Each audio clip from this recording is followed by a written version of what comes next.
આ તો જ્યારે હોય ત્યારે માગ માગ માગ માગ માગ જ કરવાનું છે, સમજાય છે? એટલે માગવાનું બંધ કરો. આ સાવરકુંડલા જે વિધાનસભા છે, કોળી ઠાકોરના મતદાન કેટલા છે ભાઈ? સૌથી વધારે છે. હા. તમને અત્યાર સુધીમાં કોઈ પક્ષે ભાઈ ટિકિટ આપી છે ખરી? નહીં. તો જો ખરેખર તમારામાં કોળીનું લોહી હોય ને તો માગવાનું બંધ કરો. ટિકિટ નહીં ડોફે વાયરે ભાઈ પક્ષો આવનારી સાવરકુંડલાની સીટ કોળીના દીકરાની હોવી જોઈએ.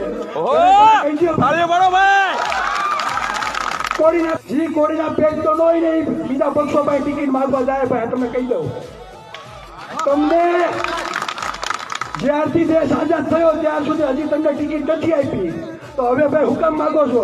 અરે આપણો સમાજ એવડો છે, એક યુવાનને તૈયાર કરો વિધાનસભામાં, સિંહની જેમ ગર્જના કરે, ચૂંટાઈ મોકલી દે, વનવે શું તૈયાર બધા કરો? આ બધો જય કોળી સમાજ, જય કોળી સમાજ. તૈયાર રહેજો, માગવાનું નથી.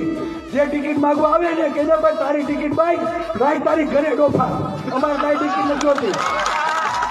કોળી ઠાકોરનો પાવર બતાવો, અંદરના છે ને મતભેદ ભૂલી આવો.